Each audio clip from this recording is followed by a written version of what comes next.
Johnson. Morning, morning. Could you start us off with a little introduction to who you are and what you do? Yeah, no problem. So my name's Alton R. Johnson Jr. Yeah, originally from Baton Rouge, Louisiana. I was born in Baton Rouge, raised in Houston, Texas. Did all my high school and education out in Texas. Then I decided to right around Katrina. I had graduated from high school, so I was gonna go to a school out in New Orleans, but Katrina got hit that school pretty hard. So I decided, well, if I'm gonna do college, I'm gonna go to Florida. So I went to Miami, Florida. Went to a small private Catholic school out there called Barry University. They happen to have a podiatry school too, but we'll get into that later. And so I did my studies there and finished my undergrad. Took a year off because I wanted to, I knew I was going to do, a medical track, so I wanted to have some time just to kind of be Alton, not just be stuck in school and see where my passions really lied, if this was really the journey I was going to commit to. So I did a 1 year internship at the AmeriCorps Health Corps, and I was assigned back to my hometown in Baton Rouge, Louisiana, which actually worked out pretty cool. So I got to spend a year with my grandparents and my aunts and uncles out there because my parents live out in Houston.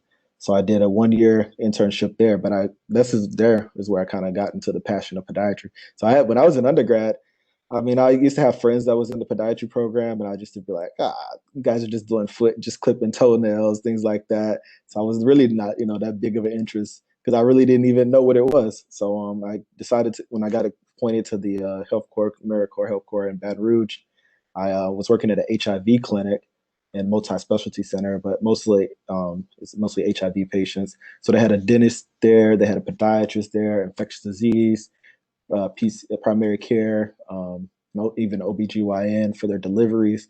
And it was there I would kind of shadow and I would learn from each doctor. But it was like the podiatrist on his days, the entire office was packed.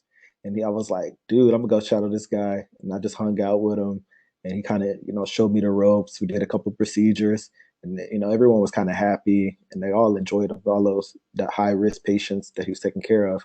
Because any of those HIV or diabetic patients get an infection, they automatically have to go to the hospital. Most of them can't afford it. Most of them aren't fully insured because this is at a federally qualified health center, which is government funded, and usually it's based on your income for the care if you can't get full coverage insurance, etc. So it was there I kind of learned from him, and I was like, all right, I could do this. So then he's like, oh, you should, spend some time with my brother. He had a twin brother that also went to podiatry school, so he had private practice. So his clientele was a little bit different, and I got to see the bunion patients, more patients that had private insurances, and see more that side of podiatry. So I was like, oh, okay, I could do this. So I applied to it and interviewed at two of the schools, both Barry and then Kent State is where the school I ended up choosing out in Cleveland, Ohio. So I ended up in Cleveland, Ohio, ended up proposing to my long-term girlfriend. We moved to Ohio, dragged her up into the Midwest. But you guys know well, we get more snow in Cleveland than y'all get in Cincinnati. But so we went there, and I finished up my training out in my my graduate studies, podiatric medical school at Kent State. That was a great experience. I loved it. I loved it. Even now, I still talk to some of my deans and everyone, but most of my classmates. Great experience. That since we had two kids, we decided that it would be great to get residency closer to family while they're younger. So I went back to Florida for my surgical residency, and then we'll talk about the tracks of podiatry, like how the surgical residency work, etc. But everyone kind of has to do a surgical residency now in podiatry. Everyone has to since basically early 2000s. So everyone has to do that. So I did a 3 year surgical training out there, and I decided, you know what, I'm gonna go to fellowship. So because I realized that my passion was in education, academic medicine. I enjoy my surgery stuff. I still do that, but I was like, I want to get more training on research, clinical research, how to do these trials, how to write grants, how to actually, do some more things on institutional side of things to get things pushed forward, especially with podiatry. It's grown a lot now, so since I've been in it, which is great. And we could talk about other things too. They're actually, starting another institution that started by a state college, which is, even though Kent State was a state college, it was started off as a private school and Kent State bought it. But now there's another school that's starting from the ground up with a state school, which is pretty cool too. And so I'm doing fellowship right now, got a couple projects going on. My research interest right now is geriatric medicine, regenerative medicine, wound care, and basically like dermatological pathologies and things like that, manifestations. So I'm in my second year of fellowship. I'm doing a 2-year fellowship. Most podiatry fellowships after it's only 1 year. But most of them are surgical, and there's a couple of clinical research, academic medicine ones, mostly at the big learning institutes. So right now I'm at the University of Pennsylvania, Perelman School of Medicine, doing my fellowship, and enjoying it. Every moment of it. We can get more personal, which I could tell you about certain things about MCAT, etc. But that's pretty much who I am and what I'm doing now. I have 2 kids, no dog yet. My kids keep bothering me. I have a girl and a boy. So, you touched on this really briefly, but I was wondering, could you talk a lot about the application process into podiatry school and how Yeah, it differs from med school? yeah, yeah. So it's very similar because I didn't mention. So I did apply to all. Basically, I applied to allopathic, osteopathic, and podiatry around the same time. Just had a couple of interviews with the allopathic side, and decided podiatry would be more my lane for how I want to tailor my career. But for the application process, it's basically the same. I'm pretty sure the AMCAS and everything, and I can't remember the exact acronyms for the podiatry application, but MCAS is one for the allopathic. I'm pretty sure it opened around, I want to say August or July, around that summertime. You submit your applications in, have all your the interfolio, letter of recommendations, take the MCAT. Around when I took the MCAT, we had the different scale. So I think back then podiatry MCAT was maybe 2 or 3 lower on the average. So I think if you needed about a 20, I want to say you needed like a 25 or 27 to minimally to get into allopathic back then. And now, or so podiatry was around 23 or something. So I don't know how it scales on the new MCAT because I haven't really been keeping up with that stuff. But I need to now since I'm getting back into education and teaching. But so you applied, and then that centralized application. So it's a centralized application was send it out to the schools that you selected to go to.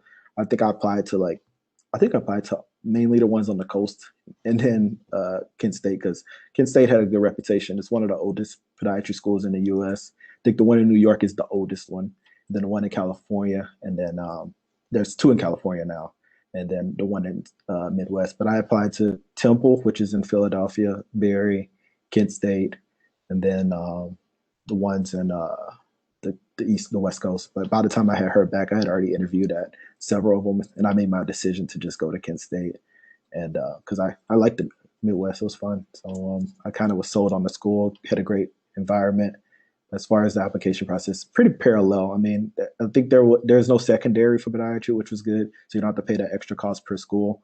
But they kind of would just send out that centralized application, and then you go schedule your interviews if you hear back, or they may ask you about some grade stuff before if you didn't have a GP. So that's like, oh, maybe you should take a graduate class if they were to like deny, like not denying you, but pending that interview. And what's it like for you in office? So right now, I mean, as a fellow, especially as an academic fellow, I have the kind of cush job compared to when I was in residency. But I'll mention first what I did in residency, and then I go to fellowship because especially my fellowship is a little bit is more tailored for free time for me to get my research projects done and write grants. So it's a little bit different. But when I was in residency, which was going on a year ago, before I graduated, basically the first year interns would be the ones that's responsible for the 4 patients. Then the second and third year residents are responsible for like surgical patients, outpatient services. So usually I would start off that day around 6 a.m., 7 a.m., start rounding on patients. And usually around huddle an hour after that with with the senior residents and kind of move on to there. Then as a second year, similar situation. Then when I served as chief, you're the kind of the one that's managing everything and also studying for your surgeries and meeting up with the doctors, gathering X-rays for the surgeries for that week. So it was, and as a intern, you pretty much were working 12-hour days, and then I was on call every other week for 2 years. So that's kind of how it was as a surgical resident. In my particular program, we only had 2 residents per year, so we had 6 total at a level 2 trauma center, which is why I did it because I knew it was going to be intense. So first year I didn't spend any time with my family. Second and third year kind of increased more, and so it was like a 12-hour days for residency. So now as a fellow, which is a little bit different, I'm at a program that has 16 residents that manage, because we're at Penn Medicine. It's a big facility, a lot more funding, and it's a level 1 trauma center. So the clinical research fellow. So I'm responsible for the outpatient side of things, and we have the residents that manage the inpatient side of things. So I actually live in Jersey. So usually my day starts off about an hour before I need to get to work because I take the train in, and so I live on the border of PA and New Jersey. And typically I work in 3 days a week. Right now with COVID, I'm at about 2.5, and 3 days physically going to the campus. And on Mondays is my clinic day. Typically, we start around first patient about 8:30. I have a couple of VIP patients, they like to call themselves, so they'll come in before like 8 o'clock because they want to beat the rush. So we take care of them. So usually about 8 o'clock, I'm like the first one there, and I'll start seeing patients. We see about 25, 30 patients, and there's also another fellow in this program too, so it kind of helps this year. But we have another fellow. But last year I was the only fellow. So on Mondays, that's how it goes.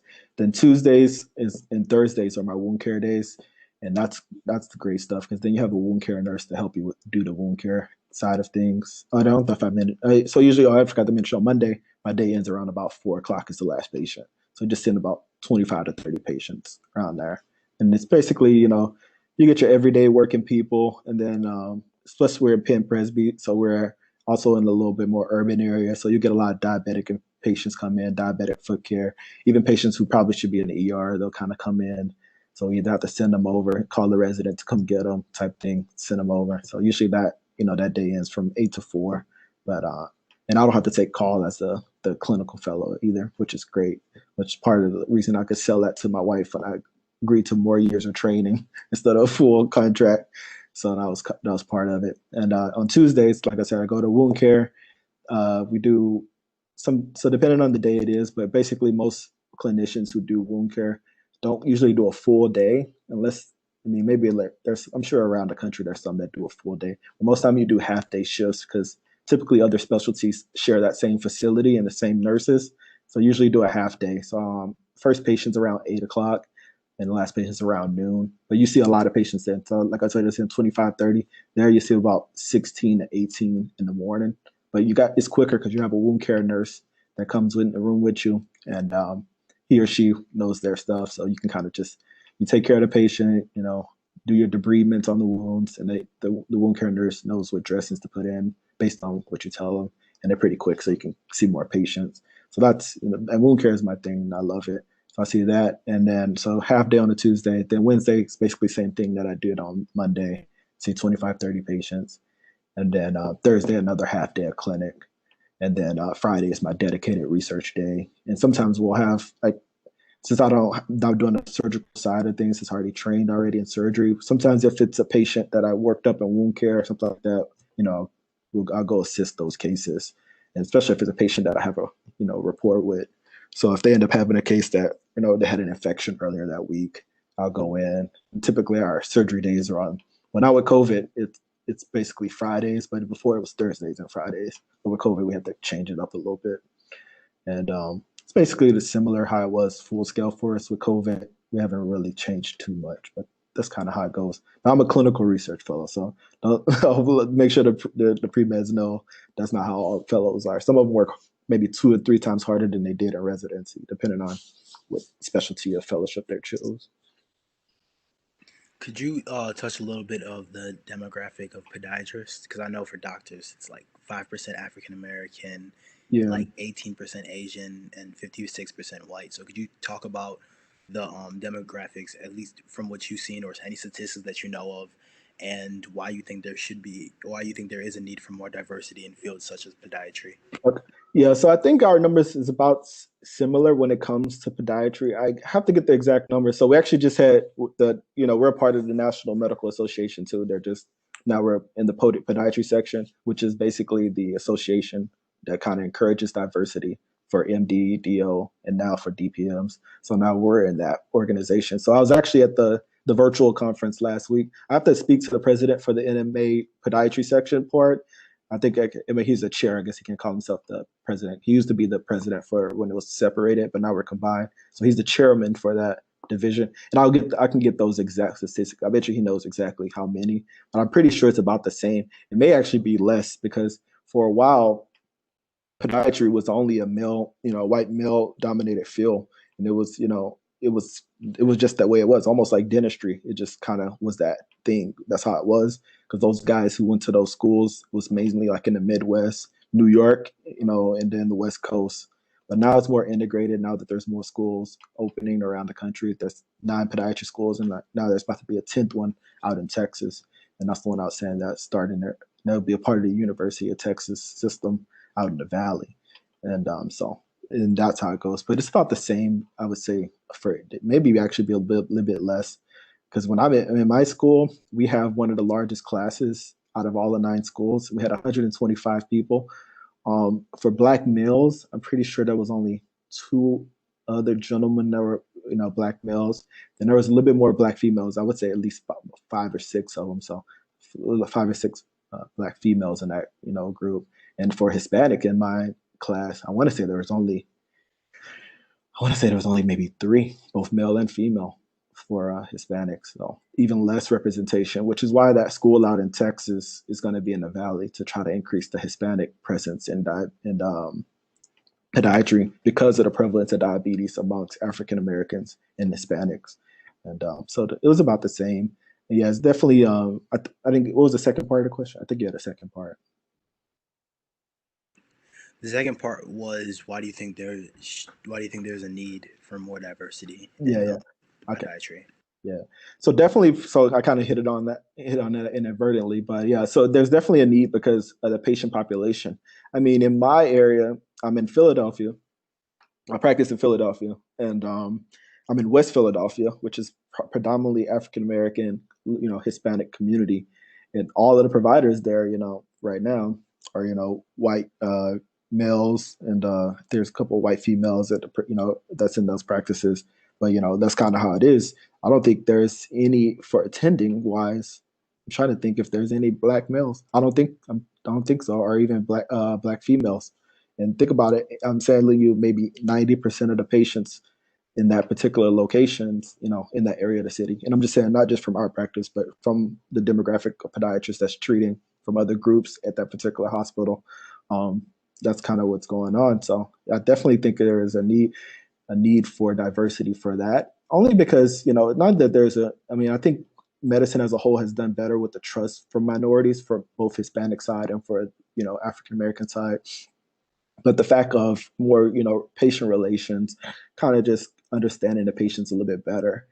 There's actually, I almost feel like I'm doing a free promo, but I actually just wrote a blog on a website called Wound Source, and it's not really based on race. I have another one that's based on race, but a different blog post. But this one is more talking about economics of like purchasing wound care supplies for patients.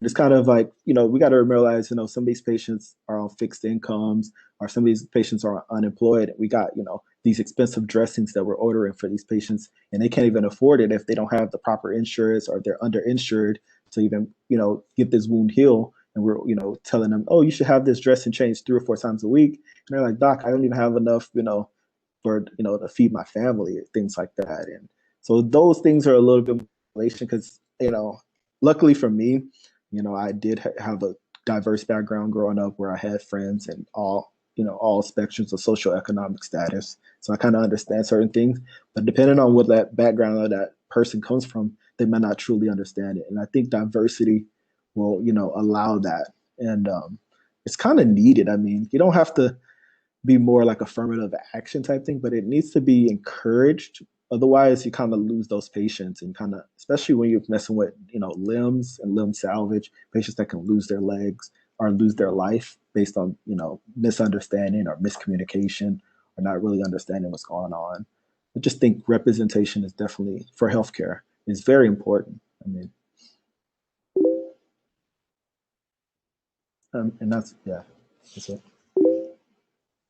Oh, and Sorry, one last question. I was wondering, if you had any advice for any aspiring podiatrists or any students who are considering podiatry, even though they don't know too much about the field or anything like that, what would it be?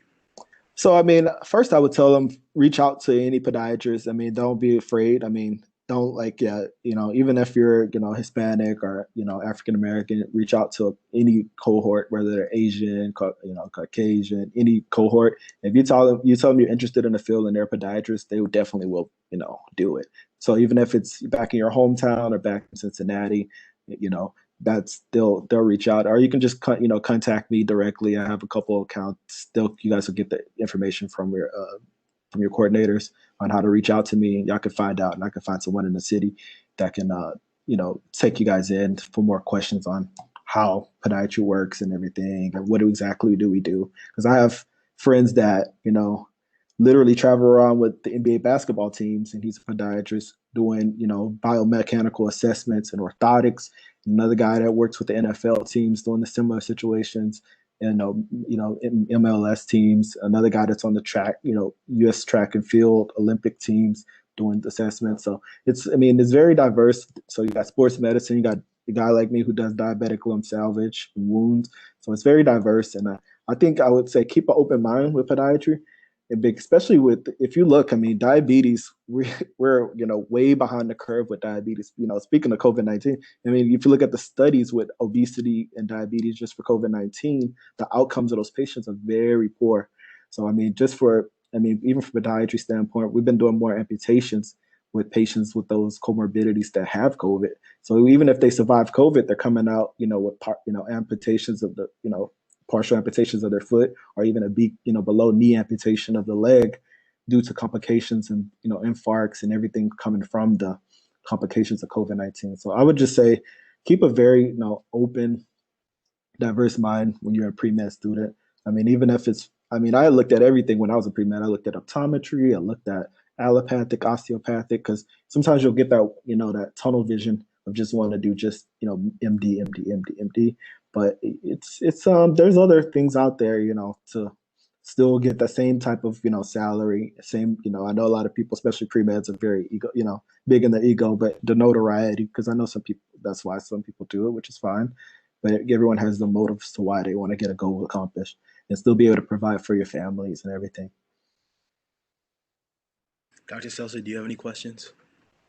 I was just going to say, I love that advice, that keeping an open mind with podiatry. I tell students that all the time, and I don't think they realize the scope of practice. You did a great job of being able to talk about all the things you can do, including surgery, if they know they want to do that as a podiatrist. And so thank you for that. I really, really love that advice. I want to give you a quick shout out because we did find you on Instagram, Jay the Foot Doc. Yeah, Adrian the Foot Doc, Instagram, Twitter, and they can find me LinkedIn, any of those situations on the media platforms. And yeah, like you said, especially in Ohio, the scope of practice for podiatry, I just want to, now you let me segue. Scope of podiatry, podiatry in Ohio is very good. And then also in Florida where I train, it depends on the states. Michigan has a great scope. So, we basically are leg surgeons. I think that's why I think even Ohio have changed their name from the medical association there. I think it's Ohio Foot and Ankle Association, not Ohio Podiatry Medical Association anymore. So it's kind of to get people to understand that, podiatry's evolved. I wish I could just, I could spend hours talking about the stuff that I did, but you guys can find some of my YouTube stuff on there talking about similar experiences with, patient cases that I talk about, and they can follow. Yeah, definitely, like I said, also they should follow Ebony Vincent's Instagram as well, and watch the show on TLC. They'll get a look. I think her show kind of depicts a very good example of what podiatry does, because they have everything in there: bunions, hammer toes, diabetic limb salvages, tumors. They have everything in there. So I encourage those people who are interested in a surgical specialty to look at that. What is Dr. Vincent's show again on TLC? It is called. Oh, sorry. It's called My Feet Are Killing Me. Killing Me, or so. I know I've watched. Yeah, it's right after Dr. Pimple Popper's show. So. Yeah. Well, thank you so much for taking time with us today. No, thank you guys for inviting me, and hopefully we can do this in person one of these days. But good luck with everything, and stay healthy and everything.